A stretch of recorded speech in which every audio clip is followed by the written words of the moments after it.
Boa noite para todo mundo aí, está aí nesse encontro mais uma vez, que a gente faz aí todo mês, na intenção de ter um espaço aberto para a gente trocar conhecimento, né? Principalmente, né, como somos aqui um coletivo que trabalha com compostagem, então nosso foco principal é sempre a compostagem, né? Como que faz, como que a gente pode, né, rentabilizar essa atividade, como que a gente, enfim, todos os assuntos que permeiam, né, a compostagem, a gente vem fazendo aí encontros mensais para falar sobre isso. E sempre, né, já estamos aí no segundo ano desse projeto, parceria com a Rede Saúva, né, em parceria com os parceiros, parceiras da Muda também, estão sempre com a gente.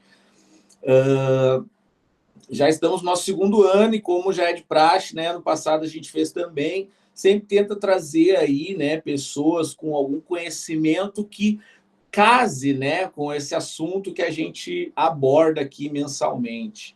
Outras vezes já trouxemos aí pessoas, né, referência em outros assuntos, como educação ambiental, economia solidária, veio a Cíntia, né, Mendonça, mês passado. Já tivemos aí a presença também da Cíntia da Revolução dos Baldinhos, que é uma grande referência para a gente também, aqui de Florianópolis. Então, assim, é um espaço que o espaço de troca ganha uma pessoa a mais com, né, puxando um assunto. A gente aqui do Terra Orgânica larga um pouco, né, essa ideia de tocar a conversa, a gente passa a bola para alguém trazer, então, enriquecer essa nossa grande leira de compostagem, de conhecimento aí, que é esse encontro aqui, né? Então, hoje é dia 24, né, de novembro, a gente aí se encaminha para o nosso último encontro, né, aberto assim desse formato. Em dezembro já seria, né, mais um encontro das centrais de compostagem que fazem parte da rede Terra Orgânica, para meio que trazer um pouco de como foi o ano, né, a gente trazer um pouco mais dos problemas pessoais de cada território, assim. E aí dezembro é um momento que a gente reserva para isso. Então, agora, né, seguindo essa ideia de trazer pessoas com algum conhecimento que soma, né, naquilo que a gente troca aqui mensalmente, convidamos aí a tropa do Instituto Arandu, que está fazendo um trabalho que quem está no grupo ali, né, do projeto já viu, o Derek já trouxe para nós assim uma palhinha do que está sendo feito, alguns vídeos muito massa, umas imagens assim, eu mesmo perdi algum tempo olhando para aquelas imagens, chamava no zoom, admirava. E ele trouxe já também um pouco da ideia, né, de como que essa tecnologia dos bioinsumos, né, o biochar, os micro-organismos eficientes, como que eles complementam essa atividade, né, que a gente desenvolve em coletivo aqui, que é a compostagem. Ele até usou um termo na explicação que é tipo assim, é como se a compostagem fosse uma cama para receber todo mundo de maneira confortável, assim, né? Tipo, a gente vai ali, joga o compostinho, faz aquela cama, daí os micro-organismos vêm assim para, tipo, firmar mesmo aquilo, né? Eu não vou dar spoiler sobre o assunto, porque assim como a grande maioria, eu estou aqui para aprender, né? Então, quero passar logo a bola para quem vai trazer o assunto, o tema, né? Quem vai falar sobre o tema. Mas a ideia é essa. A gente já estudou, já falou um monte sobre compostagem. Quem está aqui pela primeira vez pode entrar no grupo, você vai ter acesso ali ao link de todos os encontros que a gente teve, encontros com temas diversos, assim, bem ricos mesmo.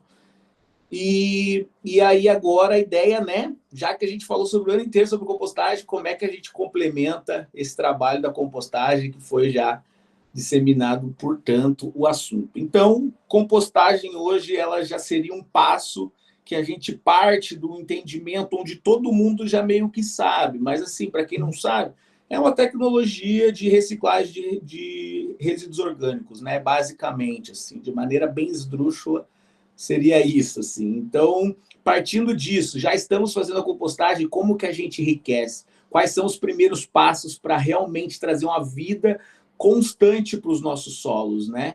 Que acho que no fim das contas a luta é essa, né? A gente fala de resíduo, fala, mas a ideia também é trazer a vida para o solo, trazer toda essa vida que a compostagem, os bioinsumos nos proporcionam, né?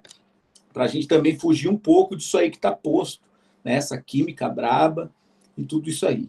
Passo então a bola para o Derek, acho que é o Derek que começa, né, Derek? Se apresente, se quiser passar para o Marcel se apresentar, e aí é com vocês. Pode tocar, pedir o vídeo a hora que for, pedir a apresentação a hora que for. Tamo aí. Valeu, família. Legal, Ed. Legal aí.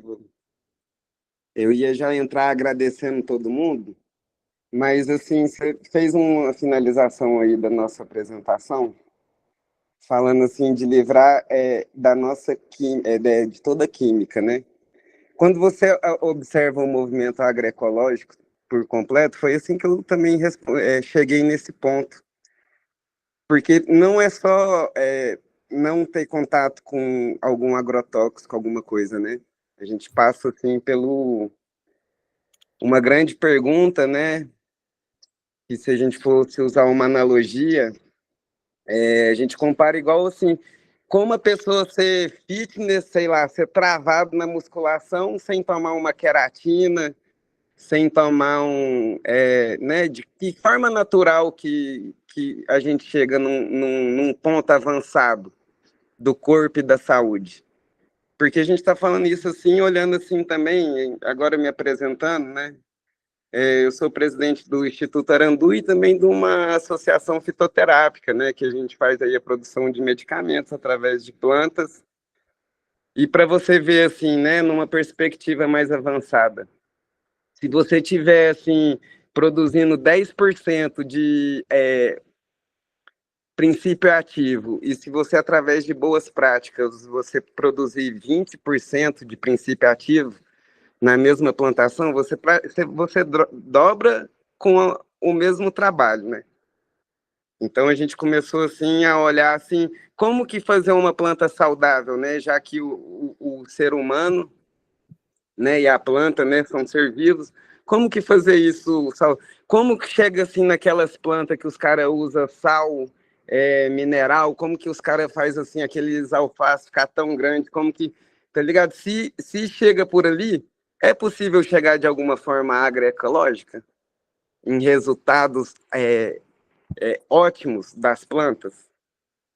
Então, você também não precisa assim fazer isso se você pratica uma agricultura caseira, por exemplo. Mas você precisa entender o que a gente está falando assim de conhecimento integral das moléculas, né, da planta. Então, assim, se você consegue ter uma planta saudável, é igual aqueles comparativos. Você olha assim a quantidade de ferro, minerais, magnésio, não sei o que, de uma planta orgânica e de uma planta que é usado um adubo químico. Então, com um frango de granja e um frango que... E isso tudo tem diferença. E como fazer esse desenvolvimento ótimo através da agroecologia?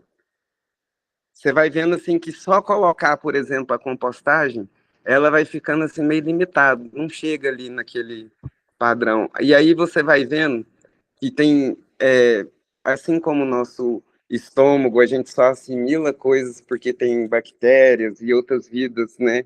Uma interação de coisas que você vai vendo que a vida é um milagre, né? É uma interação de coisas e vem lá desde trás. Não adianta falar, né, de ser humano integral se você não vai ter assim uma planta integral com todas esse conhecimento de nutracêutico, né, que a nutrição também é remédio. Então você não precisa conhecer assim o nome de cada bactéria ou como treinar cada bactéria, como inocular, né, assim, mas você pode enriquecer sua compostagem, o seu jardim com micro-organismos, entender que a vida na Terra só se deu através dessas interações, e você favorecer essas interações, você está favorecendo a vida, os animais, a estabilidade do sistema. O Marcel aí, que agora já fazendo aí o pontapé, eu vou pedir o vídeo antes dele falar, só para as pessoas também ter assim, uma parte, né, audiovisual, que é 4 minutinhos, e aí assim que é o grande, e aí foi aí que eu e o Marcel, né, a gente já é amigo de muito tempo, a gente se reencontrou. porque eu estava com todas essas demandas e queria saber como fazer isso. E aí, a pessoa que estuda esses processos biológicos aí, tem domínio, e está trabalhando aqui com a gente na Soul Cannabis, no Instituto Arandu, e aí, assim, então é isso, foi bem-vindo a todos aí, também estou querendo escutar, porque eu ando aprendendo muito, mas eu só sei isso, que a vida quanto mais a gente estimula a própria vida, a diversidade, quanto mais elos, quanto mais você enxergar que o solo é vivo, a planta é vivo, e que a gente é um ser humano vivo, e que a gente constrói a nossa saúde através do dia a dia consistente, das trocas, das relações saudáveis com o que a gente come, o que a gente pensa, a gente fala, o que a gente interage, e tudo isso aí é representado no microscópio aí das bactérias, dos fungos, dos seres. Eu pensava, por exemplo, gente, que assim, por exemplo, tinha um mineral no solo, aí vinha a bactériazinha lá, comia lá na raiz da leguminosa o nitrogênio e disponibilizava para a planta. E aí eu fui vendo aí com as conversas com que tem assim organismo que ele possui uma carga elétrica negativa na pele, né, na casca. Só dele existir no solo, ele já faz com que o micronutriente entre para dentro da raiz da planta. Sem ele comer ou a própria carga elétrica. Então, você vai vendo os fungos, a relação dos fungos, da saúde, como que as raízes, a radicela se comunica entre as plantas, entre outras plantas. Então, assim, favorecer tudo isso é você chegar no indivíduo mais saudável e no seu desenvolvimento ótimo, tá? E passa o vídeo aí para nós e já tá passada a palavra para o Marcelzão. Massa demais. Regis está com o vídeo aí no Paint, mano. Pode passar para nós? Oi, tô com o vídeo aqui. Vou colocar. Vocês estão vendo, tá? Beleza. Uhum. Então vamos lá. Vamos mergulhar hoje numa conexão que é, bem, praticamente invisível, mas super poderosa. Uma que liga a saúde da Terra sob os nossos pés diretamente à nossa própria saúde. É uma verdadeira superestrada microbiana que, como a gente vai... Gente, parece que não tá rodando o vídeo, né? Espera só um pouquinho que eu acho que travou um pouquinho meu computador. Não, mas é assim mesmo. Ele é meio que uma apresentação, tá? Ele não é interativo assim o vídeo. Então tá, então eu vou seguir. Desculpa. Pode seguir. Determina muito mais do que se imagina.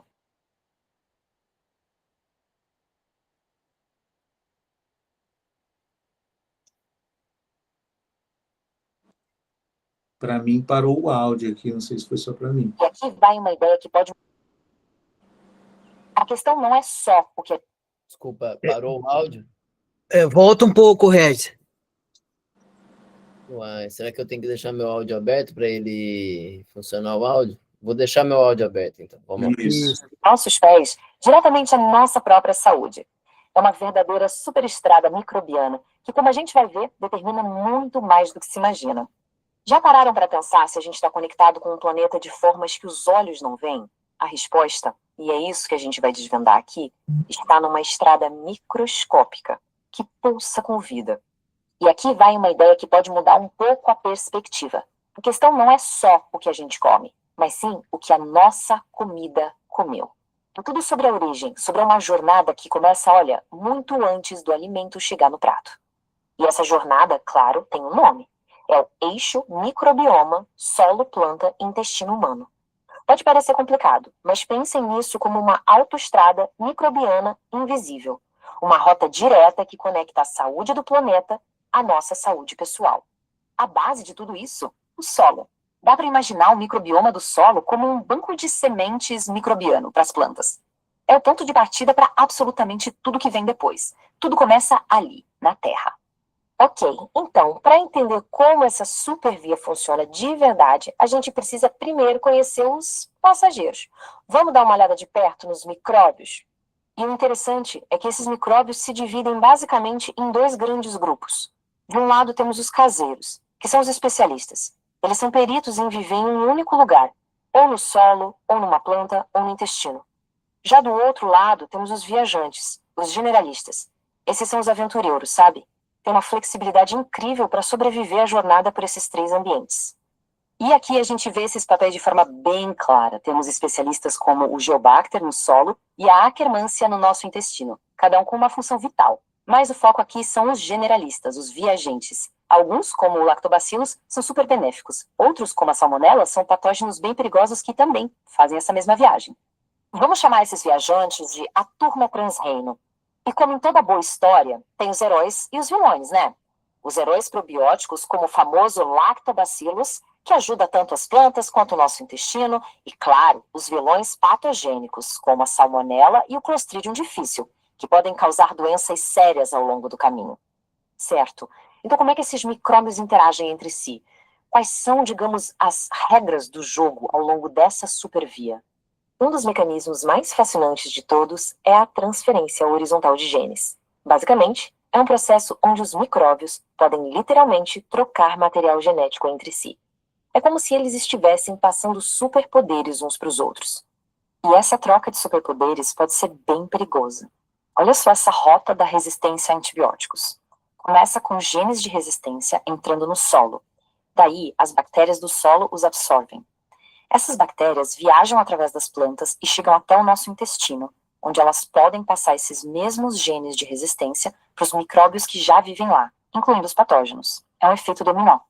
E qual o impacto disso no mundo real? Bom, um estudo descobriu um número que, sinceramente, assusta.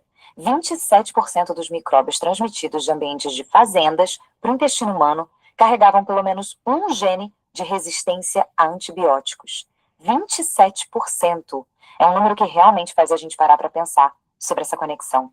Mas calma, não é só notícia ruim. A parte mais legal é que a gente pode influenciar esse sistema. A gente pode ativamente criar um ciclo positivo, um verdadeiro círculo virtuoso.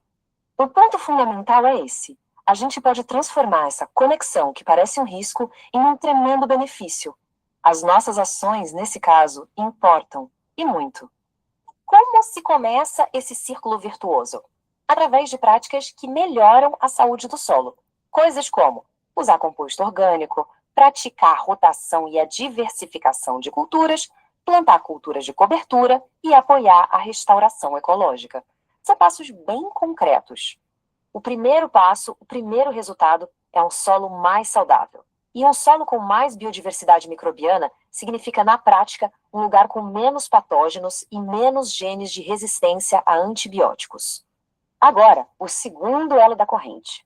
Um solo saudável gera plantas mais saudáveis e muito mais ricas em nutrientes. Elas vão ter mais vitaminas, fibras, polifenóis e, o que é crucial, vão carregar mais micróbios benéficos junto com elas. E o terceiro elo? Bom, ele nos traz de volta para nós mesmos. Consumir essas plantas super nutritivas fortalece o nosso microbioma intestinal. Isso melhora a nossa imunidade, reduz inflamações, ou seja, cria um intestino muito mais resiliente. E aqui a gente fecha o ciclo perfeitamente. O microbioma intestinal humano saudável, como a própria pesquisa aponta, ajuda a diminuir a frequência com que patógenos e genes de resistência são devolvidos para o solo. Ou seja, uma população mais saudável ajuda a criar um ambiente mais saudável, que por sua vez nos torna mais saudáveis ainda. É um ciclo que se retroalimenta positivamente. Tudo isso nos deixa com uma pergunta final, que é bem provocativa. Será que o futuro da medicina está de alguma forma enterrado nos nossos jardins? Essa supervia microbiana sugere que cuidar da terra é, na sua essência, uma das formas mais poderosas de cuidar de nós mesmos. Curte, comenta e compartilha. Vamos mergulhar hoje numa conexão que... Obrigado. Então, aí é isso aí, falando, mostrando assim como que está conectada aí, né, a saúde nossa com a da planta, e essas práticas que o Marcel vai trazer hoje aqui são maneiras de enriquecer, né, o solo, porque como a compostagem ela traz essa estrutura para o solo, mas a gente tem que falar também em remineralização, que é uma forma assim também de alimentar e diversificar, né, essa vida no solo. Então tá aí, Marcelzão. Rolei a bola para você e Boa. tá na ponta da área, só chegar e chutar. Mandou bem, mandou bem. Valeu demais aí a introdução, obrigado a todos aí. Muito bom estar aqui com vocês. Então, eu sou o Marcel, eu sou cria do IPEC lá de 2007. E aí, de lá para cá, a gente vem trabalhando hora sim, hora não com permacultura. E aí, depois que a gente voltou aqui para Anápolis, adquiriu uma propriedade aqui no final da cidade. Aí a gente começou a trabalhar com hortaliça, mas mudamos os planos. Agora estou aí trabalhando com o Derek no Arandu e na Sal Cannabis também, né, para a gente realmente conseguir fazer isso aí que ele disse, que é conseguir produzir um remédio de alta qualidade, porque eu acredito que quanto mais saudável o ecossistema for, mais saudável vai ser a planta e, consequentemente, mais complexos vão ser os óleos que compõem essa planta. Então, eu acredito nisso. E aí, como é que eu fui parar no meio de estudo? Foi eu trabalhando aqui com as minhas hortaliças, eu fiz um erro de manejo grave com adubação e acabei saturando a solução do solo, imobilizei todos os nutrientes que eu tinha no solo, tinha muita coisa no solo, a análise de solo dava tudo ok, todos os parâmetros bem ok, mas não crescia nada. Eu estava com coentro, se a gente sabe que é uma cultura rápida, em 15 dias no canteiro e estava um cisquinho assim, aquela coisinha feia. E aí, procurando ajuda para tentar descobrir o que eu tinha feito errado, qual era o problema, eu conheci o Durval Quintanilha, que é o fundador da Ananda Vida Cultivos. E aí ele, desde então, já tem quase 2 anos, a gente vem trocando experiências, ele me passou um protocolo para mim ir resolvendo o meu problema, e eu comecei a estudar a metodologia que ele chama, né, a metodologia Ananda Vida. E aí essa metodologia a gente chama de agricultura regenerativa. Tem outras agriculturas regenerativas, né? O Ian mesmo, que é o autor desse vídeo que a gente acabou de ver, ele é da pecuária. Mas a gente trabalha com agricultura regenerativa na agrofloresta, né? Agricultura regenerativa brasileira. Por quê? Porque aqui no Brasil a gente tem condições que são muito específicas nossas. Principalmente quando a gente está dizendo as áreas agrícolas, né? O Cerrado, a última fronteira agrícola do Brasil, que é o Cerrado. Então a gente tem uma característica de solo muito particular e assim vai se desdobrando, vira uma hora que à medida que vai abrindo esse novelo, a gente vai vendo que é uma ciência sem fim, a ciência do solo. Quando a gente está falando de solos brasileiros, é um negócio sem fim. Só de argila a gente tem 70 tipos. Então, é uma ciência muito complexa e que a gente está conseguindo ter excelentes resultados.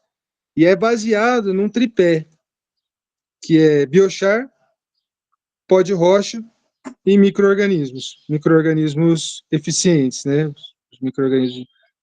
Existem soluções nutritivas, soluções microbianas, por exemplo, como as do Jadan, né, o JMS, que é uma coisa mais geral, o EM1, esse EM de mata de arroz, é uma coisa mais geral, mas a gente pode trabalhar com micro-organismos já treinados. A gente pode colocar uma aspas bem grande no treinado, mas é uma forma, assim, que a gente consegue dar uma direção para o metabolismo do micro-organismo. Então, nosso tripé é o biochar, o pó de rocha e o micro-organismo. Então, a gente vai falar em cima disso aí, e aí eu vou pedir para o Regis para compartilhar aquela tela, cara.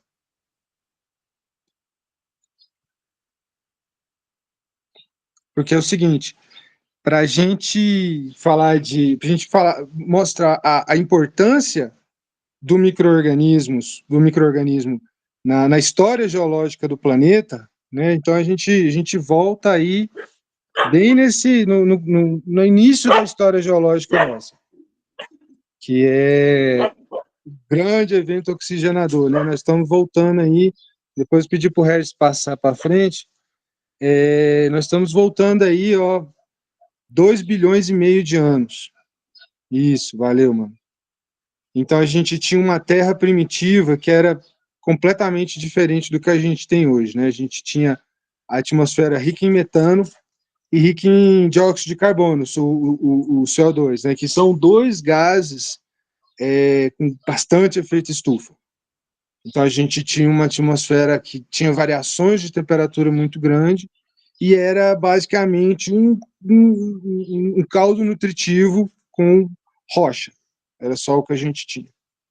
E aí, nos mecanismos naturais da evolução do planeta, né, a gente teve o surgimento das cianobactérias, que foram as primeiras bactérias capazes de usar a luz do sol para produzir energia. E aí, junto com essa energia que eles produziam para eles produziam o O2. Só que esse O2 estava dissolvido na água, né? A gente não tinha solo para a vida se desenvolver. A vida estava toda confinada nos oceanos primitivos. E aí, esse O2, vocês vão ver que tem uma formulazinha aí, ó, do ferro, ela está incompleta, mas é mais para ilustrar. O que acontecia? Esse ferro, ele era oxidado pelo oxigênio produzido pelo CO2, e aí ele precipitava no fundo dos oceanos. E aí foram criando as placas de ferro que a gente tem hoje na base dos oceanos. A hora que esse ferro acabou de ser oxidado, o O2 começou a sair para a atmosfera. E aí começou a oxidar o metano, o CH4. E aí produziu CO2 e água. Como a gente diminuiu a proporção do CH4, que é o maior gás de efeito estufa, a gente diminuiu o efeito estufa e aí começou a mudar a temperatura do planeta. Isso aí há 2 bilhões de anos atrás. Quando esse efeito estufa começou a diminuir, a gente teve a primeira grande extinção em massa, que foram os micro-organismos anaeróbicos. Então a Terra foi mudando, foi esfriando, e aí tivemos o primeiro evento glacial, né, a Terra Bola de Neve. Isso aí mudou completamente a natureza do nosso planeta. Por quê? Porque permitiu, assim, a gente não vai saber qual que é o ponto na história geológica do planeta que isso aconteceu, mas nas milhares de tentativas da natureza, começaram a surgir essas formas de vida com metabolismo aeróbico. Tinha oxigênio suficiente no planeta para alguns micro-organismos começar a fazer um metabolismo aeróbico, usar o seu O2 para respirar, e aí formas de vida mais complexas foram surgindo nos próximos 2 bilhões de anos. Aí passa o seguinte, por favor, Regis. E aí a gente vai ter o segundo grande evento oxigenador, que é a associação de fungos dos fungos micorrízicos. Pode passar. Que aí, ó, a gente, voltando na Terra, há 500 milhões de anos atrás, ainda não tinha solo. A gente estava uma massa de rocha e água. Só que nesse caldo de nutrientes e bactérias, tivemos algumas bactérias que começaram a produzir biofilme. Eu não sei se algum de vocês já produziu biofertilizante, que ele formou uma espécie de uma nata em cima. Isso aí são biopolímeros, né? São secreções que o micro-organismo produz para proteger o meio dele. Então ele fica protegido da oxidação, ele fica protegido do excesso de UV, ele fica protegido do excesso de temperatura. Então, a partir desses micro-organismos, aí a gente teve essa grande divisão de micro-organismos, né? E aí começaram a surgir os líquens, que é a primeira ligação que a gente tem, né? A primeira formação do reino vegetal, que é a associação de fungos e algas. E aí, o que acontecia? Esses micro-organismos, as bactérias, os fungos, esse metabolismo deles já começava a produzir os ácidos orgânicos, enzimas e siderófilos, né, que são moléculas orgânicas que fazem o transporte do ferro. Então, esses processos vitais que a gente tem hoje começaram a ser formados, né? A fotossíntese, a respiração oxidativa, né? A gente começou a respirar oxigênio e as enzimas que esses micro-organismos produziam, especialmente os fungos, foram derretendo essa rocha e tornando esse nutriente disponível. Só que essas plantas primitivas, elas não tinham xilema e floema, pouquíssimas raízes, então elas não conseguiam absorver uma quantidade boa de nutriente e nem transportar esse nutriente dentro do organismo dela. Então, a hora que surge a associação dos fungos micorrízicos com as raízes das plantas, a gente muda completamente novamente. A gente começa a produzir mais oxigênio, e aí, com essa produção maior de oxigênio, a vida explodiu na Terra mais uma vez. Pode passar. Se eu estiver falando muito rápido, não estiver entendendo, vocês dão uma ideia aí, gente. Tá todo mundo caladinho, eu fico, tá? E aí, o que Hein? Só deixa eu fazer um adendo aqui, que é um conhecimento muito massa, Marcelo. Que aí, quando a gente faz uma compostagem, é como se a gente estivesse recontando a história do mundo, né? Muito da hora isso aí. E aí, adicionando essas outras técnicas, você está, assim, fortalecendo o que já acontece.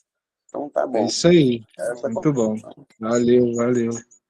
Então, vamos lá, a gente continua aqui, né? Nessa associação de fungos e plantas, o que a própria professora Ana Primavera fala, né? Que planta não tem raiz, planta tem micorriza. Por quê? Porque quando o fungo micorrízico associou com a raiz da planta, ele expandiu a área de absorção de nutrientes da planta. Esse fungo, lembra que eu falei no começo lá que tinha uns fungos que estavam metabolizando rocha? O fungo micorrízico é um. Então, ele conseguia solubilizar alguns nutrientes que a planta não tem capacidade, e aí tornar esse nutriente disponível para a planta, e além de fornecer proteção contra estresse hídrico e raios UV. E a planta, em troca, oferece os seus metabólitos para ela, porque do trabalho que a fotossíntese, que a planta faz com a fotossíntese, até 40% vira exudato radicular. Então, ela consome o que ela precisa e o restante ela distribui no solo até hoje na forma de carboidratos, justamente para alimentar esse fungo que está fazendo essa mão toda para ela. Então a gente daí por que eu quero chamar, por que eu chamei esse assunto todo?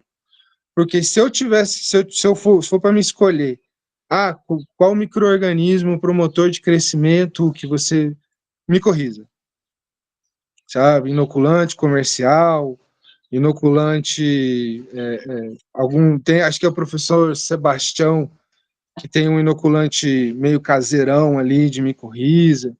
Então, vai na micorriza porque ela, inclusive, ela vai favorecer as outras bactérias rizosféricas. Passa aí mais um pouquinho, Regis, por favor. Beleza. Aí, ó. Falando mais um pouquinho dela, né? Então, assim, a micorriza, de 80% a 90% das plantas terrestres fazem associação micorrízica. Então, a gente tem um número enorme de cepas de micorriza Physolithos tinctorius, micorrizas igual aquela lá do Leco, do pessoal lá do Gorilla Microbes, que é a micorriza Bigfoot, que é uma micorriza lá da Califórnia, que eles isolam lá. Tem outras, as bactérias que o Durval trabalha no biofertilizante dele, no Biofértil, que é essa Physolithos tinctorius. Então tem uma variedade enorme. E eles são obrigatoriamente biotróficos, ou seja, ele precisa de uma raiz para viver. Então, a gente está falando de uma evolução, de uma coevolução de 400 milhões de anos.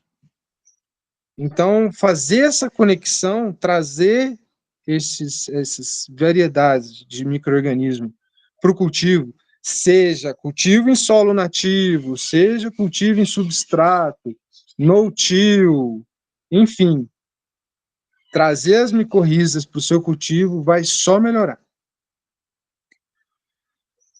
Próximo aí, passa o próximo aí. Aí a gente tem, né? As melhorias, ela absorve melhor o fósforo, os micronutrientes. Tem mais de um estudo já mostrando que melhora a tolerância a estresse hídricos. Para a gente que está falando de plantas medicinais, a gente tem um aumento de óleos essenciais, terpenos, alcaloides, flavonoides. A gente melhora a imunidade da planta e a arquitetura radicular. Para o solo, isso aí é a melhoria da planta, né? Para o solo, a gente tem, o que é mais destacado, é a formação da glomalina. O que é essa glomalina? É uma molécula, uma glicoproteína, que ela vai ser exudada pelos fungos e vai causar o agregamento do solo. E a gente sabe que o solo saudável é um solo grumoso, porque ele vai ter maior permeabilidade de água, maior permeabilidade de oxigênio. Então, quanto mais grumoso for o solo, com mais atributos físicos, né? Os melhores atributos físicos que ele vai ter, em cima do tripé da fertilidade, que é química, física e biológica. Então, a gente, adicionando a micorriza, a gente está fortalecendo as 3 bases desse pilar. Pode ir para a próxima.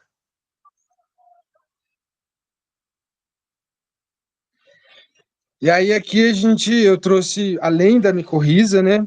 A gente tem esses outros, tem muitos outros, mas os que eu tive algum contato, que eu sei falar alguma coisa, a gente vai ter aí os lactobacilos, que até no vídeo do Ian aí ele falou, né, que ele é um parceiro nosso. A gente está fazendo fermentação com lactobacilo há milhares de anos, que a gente está produzindo queijos, coalhadas, então ele está há muito tempo conosco. Os actinomicetos. Actinomicetos é uma classe de micro-organismos que a gente usa na indústria farmacêutica para produzir antibiótico. Então, se a gente voltar no vídeo lá, naquela parte que ele mostra que é interessante a gente saturar a solução do solo com micro-organismos, com uma variedade de micro-organismos, então pensar que você inocular o solo com um micro-organismo que é capaz de produzir antibióticos, você está favorecendo muito a homeostase ali naquela rizosfera. Os bacilos, que já tem várias cepas comerciais aí, né? Não preciso nem falar, quem está envolvido minimamente aí com a agroecologia hoje em dia sabe como é que tá essa coisa dos bacilos. As fermentações acéticas, que a gente vai falar de biofertilizante daqui a pouco, então essas bactérias acéticas, né, Acetobacter e a Gluconacetobacter, que aí entra naquilo que o Derek falou lá, de micro-organismos com carga elétrica no próprio exoesqueleto. Então, quando você está colocando esse micro-organismo na CTC do solo, ele está doando elétrons para melhorar a CTC do solo. Então, não é nem o nutriente que ele quelatizou, é a presença dele já vai trabalhar para deixar a solução do solo cada vez mais fluida. Aí, e as BAL, né, que são bactérias ácido láticas. Por quê? Não é só o lactobacilo que produz ácido lático. Tem umas 3 outras cepas de bactérias que também produzem ácido lático. E quando a gente faz aquele biofertilizante lá, o FPE, é esse grupo de bactérias que a gente está cultivando quando coloca o leite para talhar. Alguma coisa, galera? Vocês estão. Não tô vendo ninguém assim, mas tá tudo bem? Tá rolando? Tá Tá rolando. tudo bem, Então, aprendendo coisas agora, não sei fazer perguntas. Pode falar, levanta a mão aí que tiver alguma dúvida. Bom, então tá bom. Vamos seguir aí, então, Regis. Aí, beleza. Então, aí, micro-organismos é isso aí, galera. Deu para fazer um aparato geral, porque senão acaba ficando muito técnico, e aí já é uma pira de quem quer realmente, assim, aprofundar mais. Se quiser, a gente fala depois, não tem nada. Mas nós estamos aí, então... E aí, agora, a gente entra na parte dos biofertilizantes, que tem esses micro-organismos todos, porque a gente usa esses micro-organismos para fazer os biofertilizantes, né, que é o LAB, que é um biofertilizante que eu gosto muito, que é feito a partir de bactérias acidoláticas. E aí eu fiz uma cola aqui, porque é muito bacana, gente. A ação desse tipo de micro-organismo no solo, ela desencadeia uma cadeia de processos que é assim, pô, é fantástico, sabe? Fantástico, assim. Tanto do LAB, que é essa fermentação com bactérias acidoláticas, é uma fermentação, eles são aeróbicos facultativos, então quer dizer, você tem que lacrar o pote que você está fazendo, não é para ter troca gasosa. Por via de segurança, sempre coloca um airlock, uma mangueirinha, alguma coisa, para não explodir, que pode fazer um impacto, a gente sabe que pode acontecer um acidente. E aí eu vou pular o JLF aqui e vou passar para fermentação acética, que são biofertilizantes produzidos a partir de vinagre, com vinagres vivos. Você usa o ácido acético e as bactérias que estão nesse vinagre vivo para solubilizar a rocha, e também esse vinagre puro ele pode entrar como um biofertilizante que vai fornecer toda aquela questão para a solução do solo de micro-organismos com carga elétrica. A própria solução do vinagre é carregada eletricamente. Então, se você tem um solo que está com alguma condição de travado, igual eu fiz, você misturou insumos. Ah, mas eu coloquei tudo que eu podia colocar e a planta não cresce. É porque você colocou coisa demais. E aí, quer ver? Ó, você tem... O que acontece? Quando a gente aduba, a gente costuma colocar só o adubo, né? Tô colocando calcário, tô colocando iorim, tô colocando farinha de osso e litotânio. Aí a gente vai pelo nutriente principal, mas esquece que tudo ali também tem cálcio. E o cálcio em excesso na solução do solo nativo ou num substrato que você estiver elaborando, o excesso de cálcio ele vai ter uma série de reações químicas ali que vai desencadeando no solo, que vai precipitar um monte de fosfatados, que aí é o cálcio ligado com o fósforo, é o cálcio ligado com o potássio, é o alumínio ligado com o fósforo, e aí essa forma química dessa ligação, ela fica inacessível para a planta. O nutriente está lá, mas ele não dá conta a planta não dá conta de solubilizar ele. A não ser que você traga micro-organismos que são especializados nisso. Aí é a hora que entra um biofertilizante feito ou com bactérias acidoláticas ou com vinagre. Porque você vai solubilizar todos esses nutrientes metálicos, você vai solubilizar micronutrientes que estejam dispersos na solução do solo. Você vai quebrar as ligações químicas e vai desfazer os quelatos que estão prontos. Então, fazer esse tipo de biofertilizante, aí como é que a gente pode fazer? As bactérias acidoláticas é bem simples, sabe? Eu posso passar depois em mais detalhes, quem quiser me chama no particular, depois eu faço. Mas você vai fazer uma cultura de lactobacilos com água de arroz e leite. Depois que talhar esse leite, você tem essa solução de bactérias acidoláticas. vai acrescentar uma fonte de energia, um melado, e uma matéria vegetal que você queira decompor. Aí pode ser farelo de soja, por exemplo.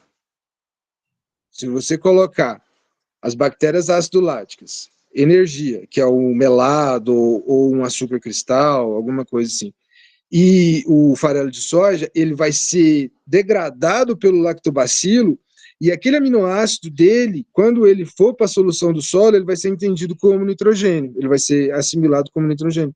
Então, você está fazendo uma adubação nitrogenada para a planta.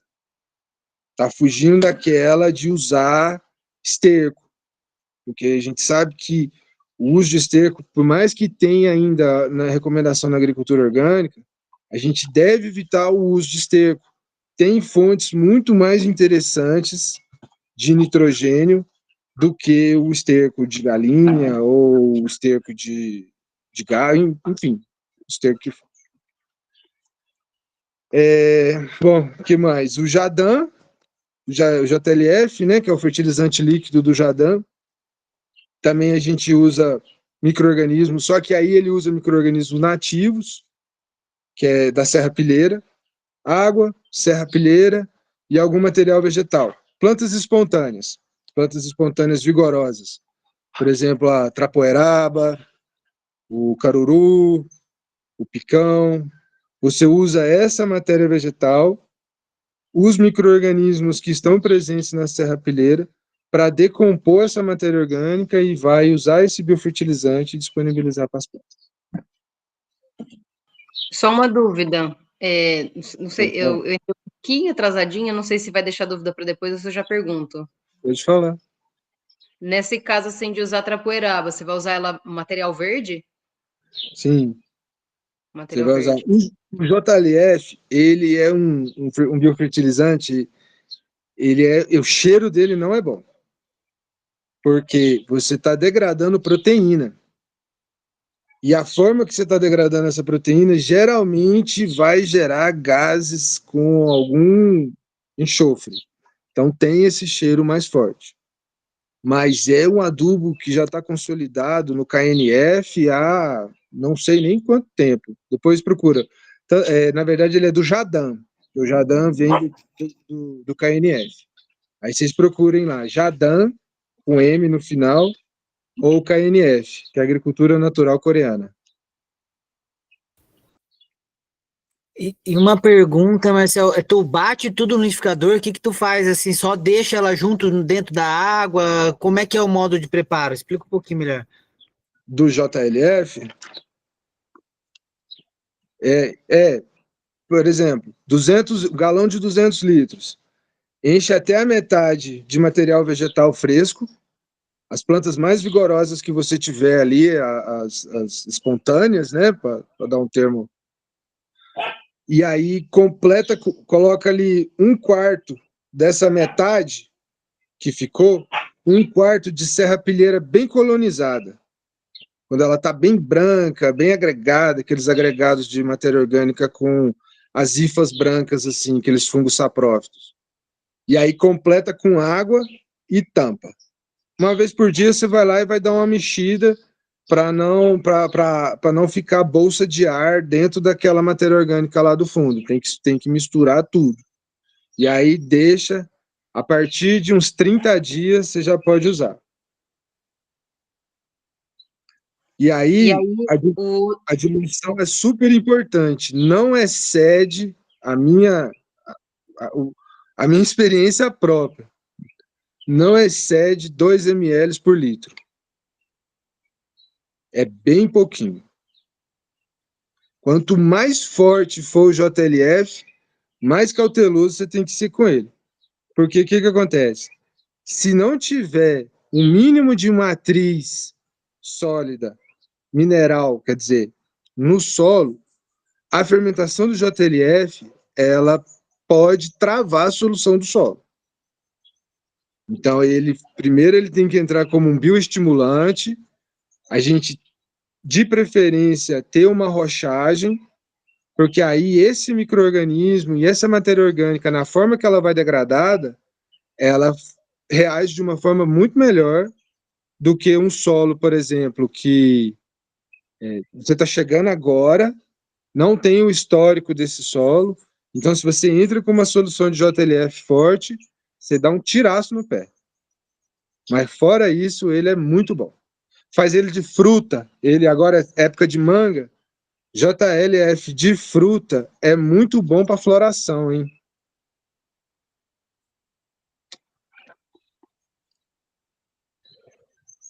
E, bom, mais alguma coisa? Eu tenho só uma dúvida, não sei se eu Pode falar. perdi, mas tipo, se eu for pegar, por exemplo, uma trapoeraba, vou colocar a planta inteira, com raiz e tudo. Porque, Vai né, colocar. porque a maioria tá assim, vai ter coisa na planta, mas na raiz também muito interessante, né? A vida que vai Sim, estar ali. sim. Dá uma Daí de batida, fruta vai a fruta toda também. Bota manga, bota caroço, bota tudão. de tudo. Evita o podre. Só Ah, aquela, né? Mas manga madura com Brix alto é uhum, excelente para você fazer a fermentação do JLF. legal, valeu. Beleza. Maciel, Diga. boa tarde a todos. É o seguinte, eu tenho uma experiência com biodigestor. Então, eu montei o primeiro com dejeto de cavalo e o biofertilizante eu usava nas plantas. Sim. Em pouco, entendeu? Eu diluía 1 por 10, ou seja, 1 litro de água por 10, 1 litro de biofertilizante por 10 de água. Sim. E não cheguei a jogar esse material lá no meu espaço, que era muito complicado. Mas assim, eu fico. E também fiz um biofertilizante, também usando a casca a casca de ovo, a casca de banana e a borra do café. Eu fiz uma experiência, bati tudo junto e guardei numa garrafa PET e por alguns dias ia lá e ele fermentava. Só que o cheiro é mais forte. Como se você Uhum. falou, a matéria, o cheiro é mais... Aí depois eu fui uma outra vez e aí eu peneirei e separei a biomassa, botei no lugar para secar e o líquido eu tampei do mesmo jeito, deixei passar 3 dias, né, tampado lá. E depois eu usei. E eu tinha uma plantação, eu plantava em cima da minha laje aqui no Rio de Janeiro. E eu vendia também mudas de plantas, né, para aqui, para o Rio de Janeiro. E aí eu observei que o biofertilizante da casca da banana e da borra do café e do ovo, e as minhas plantas ficaram lindas, ficaram tudo verdinha, muito linda. A do esterco do boi eu não cheguei a usar, mas eu vendi, mas como o acesso era muito difícil, eu não conseguia subir com ele lá para meu espaço da horta. Agora estou atuando em outro espaço. Eu ia fazer uma pergunta, uma outra pergunta, é o seguinte, depois se eu me lembrar, eu pergunto, tá? Que a minha cabeça está falhando muito, tá? A minha mente. Então, depois eu faço a outra pergunta. Então, a minha pergunta é o seguinte, voltando, né, ao orgânico, que eu tenho a experiência do biodigestor, como eu já falei, eu fiz de 3 maneiras. Cheio com dejeto de cavalo, a primeira vez, que gerou gás de cozinha, quer dizer, quem trabalha aí quando tem muito animal pode usar fazer um biodigestor, depende do teu tamanho, da tua necessidade, e gera o gás de cozinha, gera mais energia, e o biofertilizante. E do orgânico, a minha pergunta, que eu me lembrei agora, por exemplo, se eu compro minhas frutas na hortifruti aqui, que vem com, né, agrotóxico, e aí eu queria saber se esse biofertilizante é orgânico ou não. Usando as pastas de legume que eu compro na hortifruti, que não é a minha horta, mas que eu compro, tenho mais acesso a essa outra. Porque quando eu falo, aí o meu colega, como é que a senhora vai saber, dona Josefa, que o biofertilizante é orgânico se você compra as frutas nas hortifruti que vem da Ásia, etc, etc. Aí, essa é uma pergunta que eu queria tirar uma dúvida com vocês aí. Entendi. Uai, dona Josefa, na minha opinião, o tanto de veneno que vai ter numa casca dessa, depois que a senhora lavou, e processou, não vai ser isso que vai fazer o biofertilizante da senhora não funcionar. Entendeu? Eu acho que a pessoa tá, igual fala aqui no Goiás, está caçando chifre na cabeça de égua. Não é importante a senhora estar fazendo, está muito bom, muito melhor do que usar o adubo químico, outros tipos de adubo. Continua fazendo o biofertilizante da senhora e lembra sempre de usar a diluição pouquinha. Aham, É sempre o menos é mais, quando a gente está falando de biofertilizante. entendi, Mas entendi. Obrigada aí. senhora, nada. Bom, galera, você abre aí de novo para nós, Regis?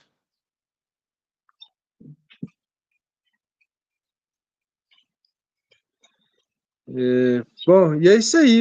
Próximo slide aí, eu acho que é. Aí é para falar do biochar, né? Então, biochar a gente tem essa definição. Os fazedores de biochar hoje eles chegaram nessa definição aí, né? Que é um material carbonáceo estável obtido pela reação de pirólise. Pirólise é uma queima controlada, é uma queima com muito pouco oxigênio. E os parâmetros dessa pirólise são muito bem medidos e mantidos quando a gente está fazendo um pirólise num reator industrial. Então, ele é excelente. Quando a gente está falando de um biochar bem feito, ele tem inúmeras vantagens. Inúmeras, né? Ele melhora a CTC do solo, ele é um carbono recalcitrante. O que quer dizer? O micro-organismo consegue aproveitar ele por mais tempo. O carbono é a molécula energética da vida no solo. Então, quando o micro-organismo tem carbono disponível, ele assimila esse carbono e aí ele libera os tais exudatos, né, os tais metabólitos que a gente falou lá no biofertilizante e no solo. Então, ter o biochar ele vai estimular cada vez mais essa vida no solo, ele vai servir de abrigo para diversos micro-organismos, então ele diminui as percas por lixiviação, é tudo de bom. Biochar é assim, é a revolução que vai vir na agricultura. Vocês podem ter certeza que nos próximos anos o biochar vai ser muito falado, vai ser muito estudado. Só que biochar, para ser bom, tem que ser bem feito, né? Ele tem essa questão da pirólise ser bem feita, ser bem controlada. Quer ver? No próximo slide aí, eu falo aqui, ó. Ah, tá. Esse aqui é um biochar visto no microscópio de varredura eletrônica para mostrar os poros do biochar. E aí são esses poros, né, em formato de, você vê aqui à esquerda, no meio à esquerda, são um formato ali de quase colmeia de abelha. Então, dentro desse poro, o micro-organismo que você inocular o biochar, ele vai morar lá dentro. E aí ele vai criar uma camada de biofilme na porta desse poro e vai morar lá dentro até que tenha condições dele prosperar fora do biochar.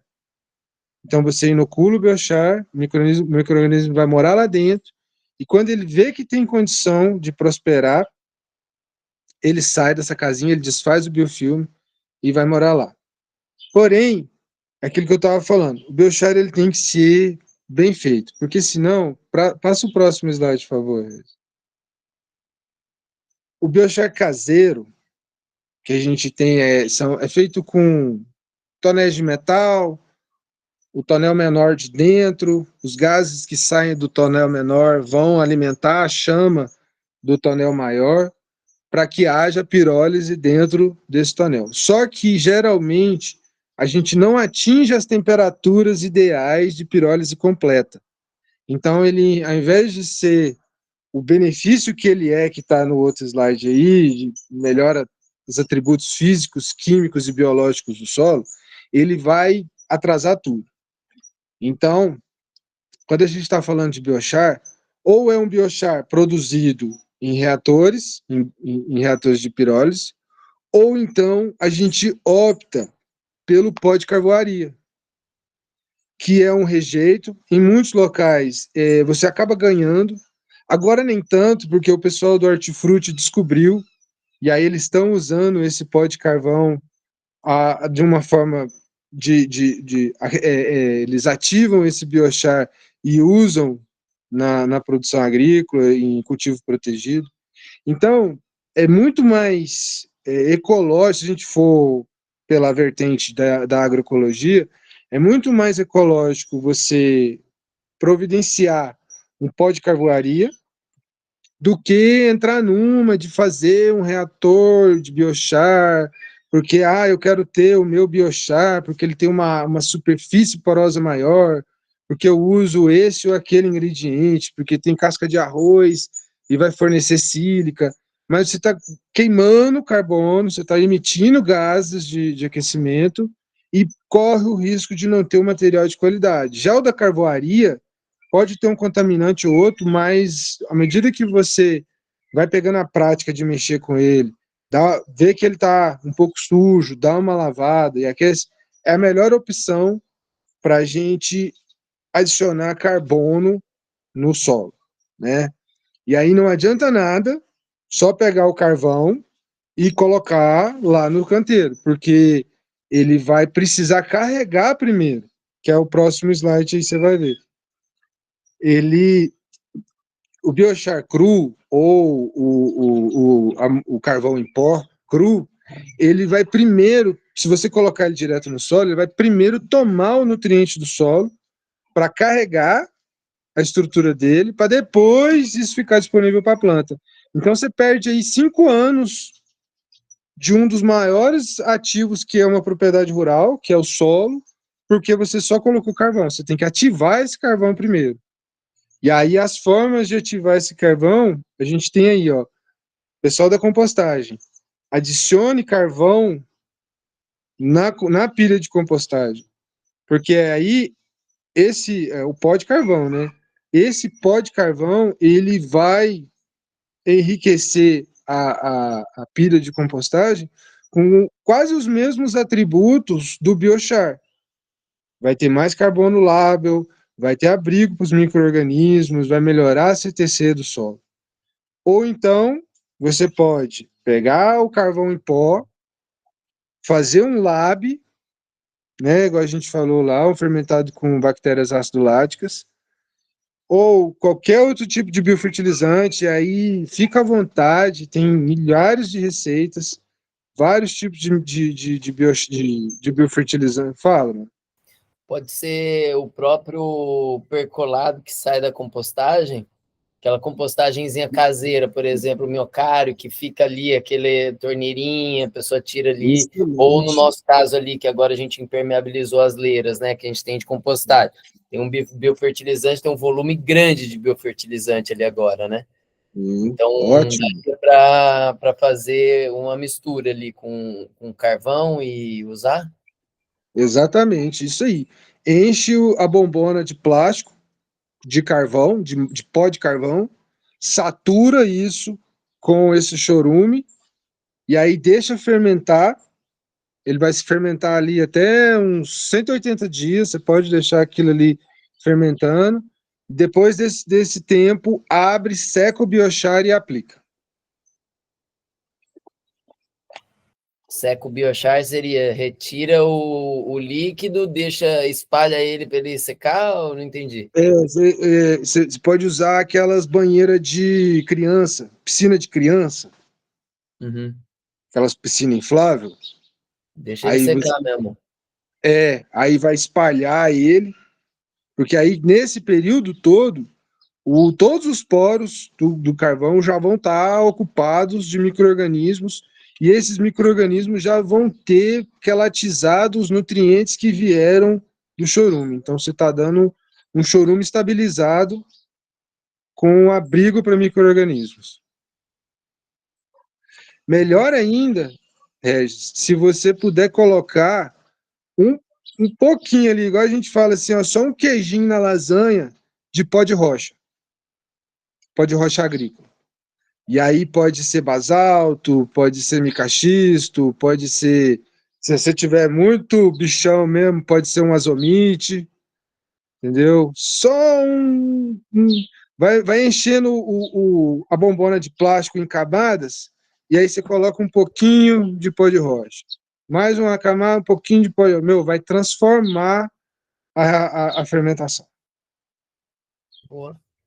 Beleza? E aí, uma outra forma de carregar o biochar também são com inoculantes comerciais.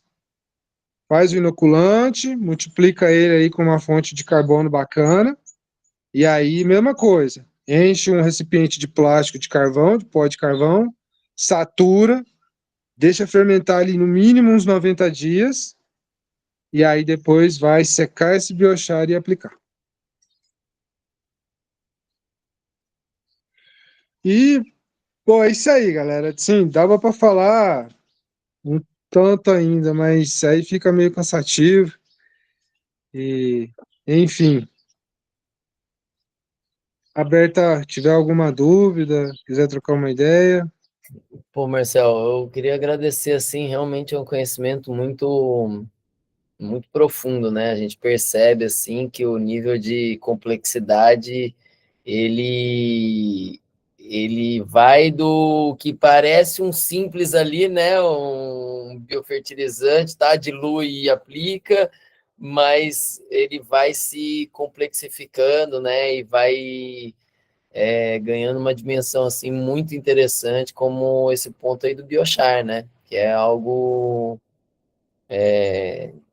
um conhecimento bem aprofundado mesmo, né? E a delicadeza que é, né? Você pensa, pá, vou fazer um carvão ali, vai dar certo. Não é exatamente isso, né? É uma coisa que realmente tem que ter uma atenção, mas muito interessante a gente estar aqui para quê? Para expandir a nossa consciência nesse sentido, né? Mesmo que a gente não saia com uma grande habilidade do que fazer, porque eu vou falar por mim, assim, né? Eu fiz essa pergunta agora sobre o chorume, né? O percolado lá da Leira, para tentar, pô, o que eu vou fazer de prático, né? Com tudo isso que Marcel falou. Então, assim, mas mesmo que a gente não saia com nada muito prático do que fazer, só da gente saber que existe esse horizonte, a gente já está expandindo, né? A gente está dando, é como se fosse assim, durante um ano, a gente falou de uma base, que cara, pega o resíduo orgânico aí da tua rua e composta, né? Isso aí é a base da base da base, assim, já é excelente. Agora a gente, cara, a gente não para aqui, a gente já abre um pouco a mente e fala, tem muito mais ainda para frente, né, para estudar.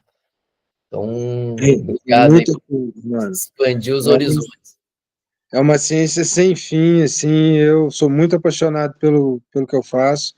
E aí, fazer um jabá do homem ali de novo, galera. Segue Durval Quintanilha, Ananda Vida Cultivos, Agricultura Regenerativa, Biochar, Pó de Rocha e Micro-organismo, galera. Vamos aí. Gustavo levantou a mão, fala aí, mano.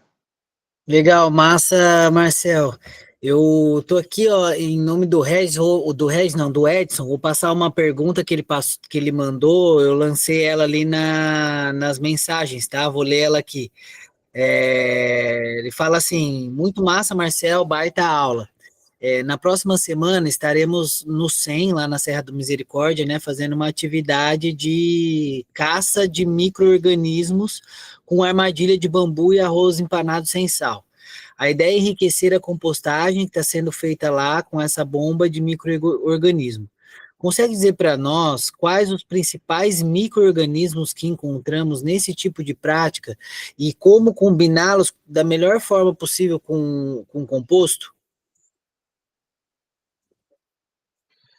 Beleza. Pô, bacana, bacana. O EM1 aí, né? O famoso EM1, precursor de tanta coisa aí. Tem gente que não levanta a bola dele direito, mas eu acho que tem sim. Tem muito valor a EM1.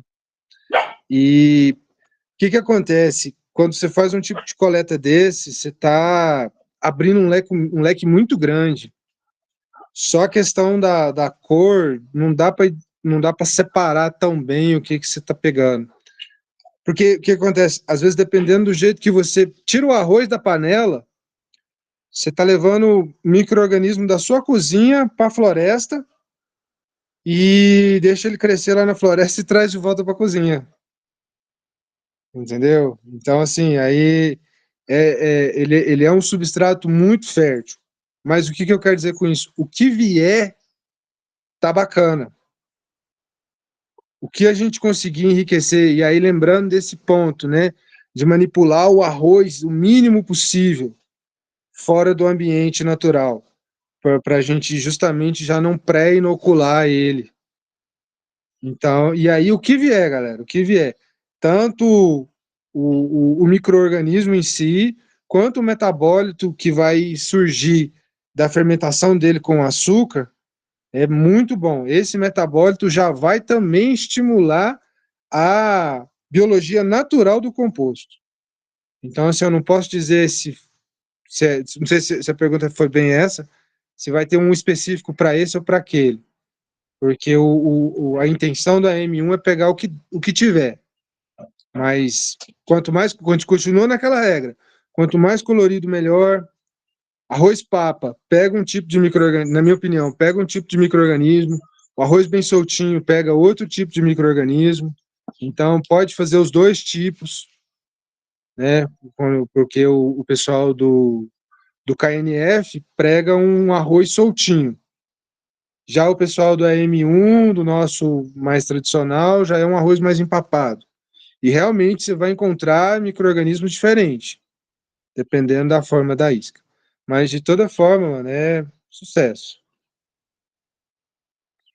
E aí, só complementar, assim, acho que estava na pergunta dele, isso ativar esse EM, né? Eu tô na experiência, tô aqui na Fazenda São Luís, a gente está fazendo, eu fiz esse fim de semana, eu peguei na mata, né? E aí, isso, colocado na composteira, otimiza, ou ele aplicado direto na área já tá legal, mas assim, por melhor resultado, eu quero o ouro, assim. Estamos começando com EM aqui agora, né? Então, para talvez fazer um bocache, enfim, estamos tentando fazer isso. É bacana. O que é o ouro, assim, para essa coisa que a gente consegue fazer bem caseirão, tal. Aqui, só para contextualizar também, a gente está numa área que era pastagem. Então, estamos fazendo uma agrofloresta nova na pastagem. Então, estamos, assim, querendo muito, pouco insumo. Agora que a gente está se abrindo um pouco para insumo também, estava bem numa linha bem ernestiana, bem de o que tem ali, né? Tentando matéria orgânica no solo e tal. Então, assim, agora a gente está se abrindo um pouco para insumo, estão apostando nas coisas, né? Nesse insumo que a gente produz localmente, o que é ouro para principalmente uma área nova, assim, se você souber me ajudar. É a soma dos dois. A soma dos dois. Fazer fertirrigação é muito bom, diluição pouquinha, e inocular esse micro-organismo no composto também é muito bom. Entendeu? Pode fazer os dois, porque aí a gente lembra do vídeo lá, a gente está saturando o solo de vida para ter competição, aquela competição natural, porque o patógeno, o nematóide, o fusário, ele está lá, ele é parte do ecossistema, né? A gente tem que ter uma turma ali para balancear essa mistura. E aí, Ellen, deixa eu te dar uma sugestão assim, de um cara que eu admiro muito da agrofloresta, é o Felipe Caltabiano. Ele é brabo demais. Vale a pena seguir o conteúdo dele, tem muito conteúdo de graça. O cara é uma mãe pra gente. Dá uma seguida nele lá no Instagram. Beleza, eu tô sem essa plataforma, mas alguém pode olhar, eu vou observando. Mas valeu. Ele tá no Spotify também. Ele tem um podcast no Spotify também. Legal. Boa. Quem mais perguntou? Ô, Marcel, eu já vou passar para o Derek, mas assim, antes só porque o Edson perguntou ali e mistura esse biofertilizante na leira de compostagem na fase ativa ou já no composto pronto, maturado? Não, na montagem da pilha. Na montagem na fase ativa, quando ela tá ali pegando fogo, naqueles 70 graus. Isso. Vai morrer gente pra caramba, a gente sabe disso, mas essa própria necromassa, ela funciona como um bioestimulante.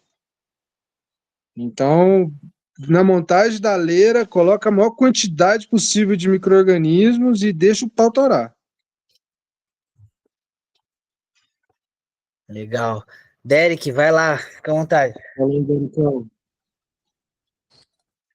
Não, é isso aí, eu acho que é o sentimento de todos, né? Agradecer ao Marcelzão aí, que quando eu comecei a conversar com ele, deu aquela expandida nos horizontes, né? De saber, assim, que tem muito mais coisa para fazer, mas é igual o que eu tinha falado no início também, né? Do encontro.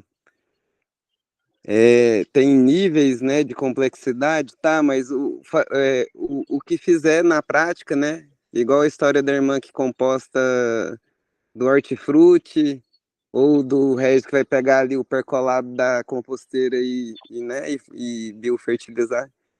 Então, o pouco que a gente vai fazendo é muito, né, e vai agregando no que nós estamos fazendo, porque é ruim demais, assim, perder tempo, trabalhar, né, e às vezes não colher, a agrofloresta não vir, ficar doente, as coisas, né, tipo, isso daí dá um trabalho danado e faz a gente perder tempo, né, e fora isso, né, a gente não pensar expandir também a questão do final, né, da via desses micro-organismos.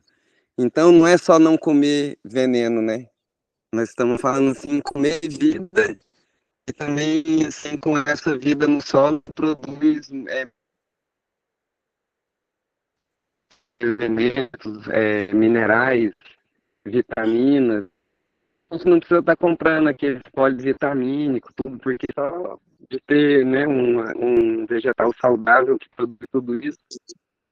E aí a gente não vai ter aquela planta grande porque usou adubo químico, né? Nós vamos ter uma planta grande porque é forte, saudável e integrada no meio ambiente.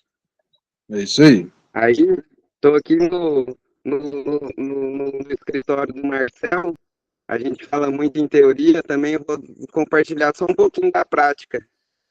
Nós não estamos fazendo uns estudos aqui, deixa eu ver se eu consigo virar aqui a câmera. Eu acho que eles não estão mais. Tá. Por que eu não consigo? Mas eu vou virar aqui, ó. Alasca. Au!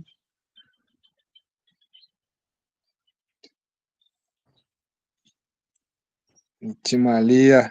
Aí sim. Alto nível de princípio ativo nas plantas. Isso aí. Medicina de qualidade, cada vez mais. Que é isso aí, galera. Quanto mais a gente favorece a nutrição das plantas, a fisiologia delas, elas têm condição de produzir metabólitos secundários, e esses metabólitos secundários vão influenciar diretamente a formação de canabinoides, de terpenos, de flavonoides. Então, bora para cima.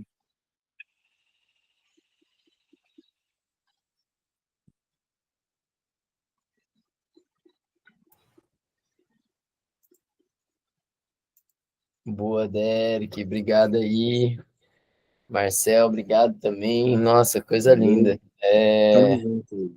Pessoal, alguém tem mais alguma pergunta, assim, quer falar mais alguma coisa? Nossa, eu já falei o que eu achava, assim, tem 1000 dúvidas, 1000 coisas para fazer, mas eu acho que agora minha pergunta é onde que tem uma carvoaria, chama? A dona Josefa ali, a dona Josefa. Fala aí, José. Você também pode ir onde faz churrasco e encomendar as sobras do carvão, né? Manda ele, pede ele para não jogar fora, ó. Segura aí que tal dia eu venho buscar esse material. Já usa esse material para Carvão, trabalho. Esse carvão não pode não, dona Josefa. Ah, pode não? E qual é o carvão que eu vou poder usar? É o carvão sem queimar, porque o carvão que já foi usado, ele tem sódio.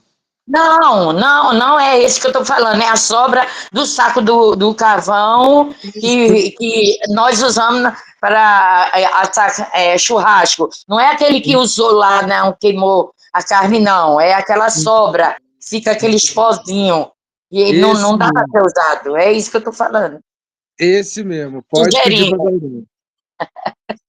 Uma outra pergunta, Martel. Se eu não tenho, se esse biofertilizante que eu tenho substitui todo esse aí que você ensinou, do dejeto do cavalo, da sobra de legume, casca de fruta de legume, etc. Se substitui todo isso aí, toda essa receita que você falou. E uma outra coisa, eu queria pedir desculpa até, porque assim, eu não tenho nenhuma formação, tá? Mas assim, eu fiz um workshop de uma semana e eu aprendi, porque às vezes as pessoas chamam de biofertilizante de chorume. E não é chorume. Se você falar essa coisa, você vai estragar tudo que você está fazendo. É biofertilizante. Porque o chorume é lá do aterro sanitário. Pelo amor de Deus, não faz isso, não. Desculpa até, tá? Me desculpa mesmo. Eu fui para Recife, aí o pessoal, os professores lá, tudo falando chorume. Vocês me dão licença. Aí falei que não é para chamar de chorume, que eu já te falei. Então é isso, a minha fala, tá? Desculpa aí, perdão. Não tem que desculpar ainda não. A senhora está certa. Vamos mudar agora o jeito de falar aqui. Combinado, Regis? Então tá bom. Aí, vamos falar mais não. E pode usar o biofertilizante da senhora, que ele é tão bom quanto qualquer outro. Continua usando. Derek, tá com a mão levantada aí, não sei se deixou, se quer falar. Deixei mesmo, só no mais agradecer a atenção de todo mundo, agradecer aí o Terra Orgânica, Saúva, né, Muda as Outras Economias, todo mundo aí que a nossa rede já está aí, né, então agradecido. Valeu, então da nossa parte aqui também, cara, queria agradecer aí, Derek, pela abertura aí para estar falando, Marcel pela aula, né, toda a experiência aí que você trouxe, e vamos ver, né, de repente fazer outras, depois que o pessoal tiver um pouquinho mais de sim, estou pronto aí para ajudar, Regis. Legal, obrigadão, viu? Valeu. Então Então tá, é isso aí, pessoal, galera. boa noite para todo mundo. Gente, depois a gravação vai ficar disponível, né? Eu gente, juro, achei que tinha marcado na agenda 5h30 e falei, entrei 5h35, falei, entrei 5 minutos, nossa, já estão, galera tá no pique, aí depois que eu vi que começou às 5. A gente disponibiliza assim, pode deixar. Beleza, Depois que valeu, quiser tirar alguma dúvida, viu, Ellen? Tamo aí. Perfeito, Marcel, valeu demais. Muito bom. Ô, Marcel, eu ia pedir uma coisa, eu tava me segurando, mas vou pedir. Pode falar. Tem como mandar uma receita, tipo uma coisa que tu acha que é viável, né? Tipo assim, fazer em casa, né? Que é acessível, porque eu vi que dentro dos processos técnicos ali tem alguns que são mais complexos e outros mais delicados e outros mais acessíveis, né? Puder pedir aí, ou pro Derek, eu não sei se tu tá lá no grupo com a gente, aí passar uma receita, assim, pra galera pôr a mão na massa e fazer um primeiro teste, vamos dizer assim, né?